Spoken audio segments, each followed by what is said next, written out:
I think my focus as a leader on building relationships, whether it's with frontline staff, whether it's with the representative bodies, the unions, to our external stakeholders, the Calgary Police Service, Alberta Health Services that we work with every day, to other parts of the city of Calgary, to the community. I'm looking forward to building strong relationships with all of those stakeholder groups.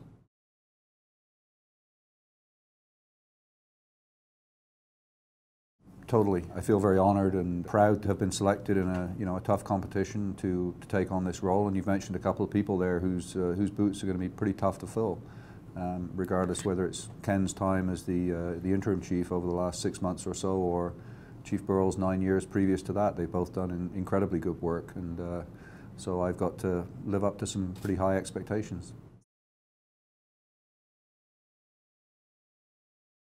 I think it does give you some advantages in terms of knowing what some of the issues are on the front line, having experienced going to calls, whether they be medical calls or fire calls or whatever, having been part of that, the family that lives in a fire hall, and it does become like a family. Having that perspective as well, I think, is very useful. And also when you start talking about fire safety and fire prevention, you have that perspective of what it looks like when people don't install smoke alarms. You get to see the true impact sometime, which is very sad. When it involves injuries or loss of life, or you see just the devastation of fire. I think that sharpens your attention to really what this is all about.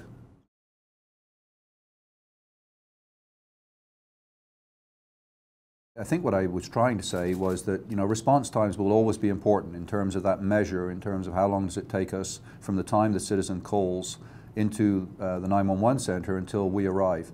I think what that misses, though, is really there's a lot of stuff we do after we arrive that's way more important to the customer than us arriving. And we haven't measured that. We've started to measure how often we contain fires to the room of origin, to the structure of origin.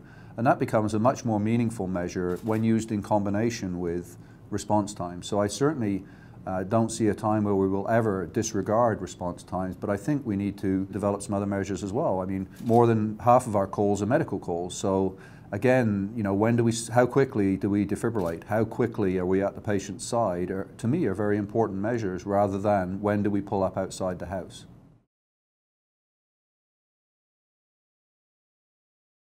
First of all, I want to say we have improved over the last 4 years. We've seen about a 10% improvement in our response time for the first truck in, the first engine in. So we have seen improvements. Those have been through initiatives like working with the 911 centre to process our calls more quickly, because part of that continuum of customer calling, citizen calling, us getting to the scene, we don't even handle part of that business. They handle that.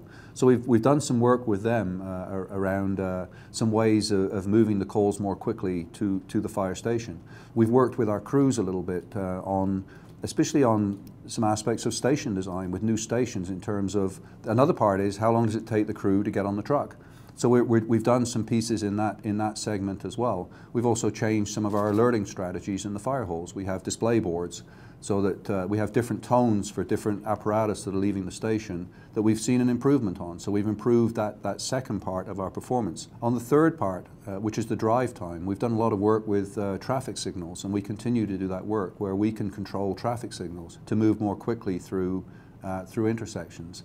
You mentioned a piece earlier on about sending ancillary apparatus, I guess, hazmats, rescue trucks, ladder trucks to calls when the engine is not in the hall. So at least we have a citizen interaction sooner, and we have a first set of eyes on the ground more quickly. All of those things, I think, in combination are what has generated this improvement. Plus, Council have been very supportive over the years with new fire stations, with additional firefighters, and we're going to see more of that over the next 4 years. So I'm really confident to tell you that I believe, starting as the fire chief in 1st of January 2015, we're going to see continued improvement in those numbers, and hopefully get ever closer to what is our target.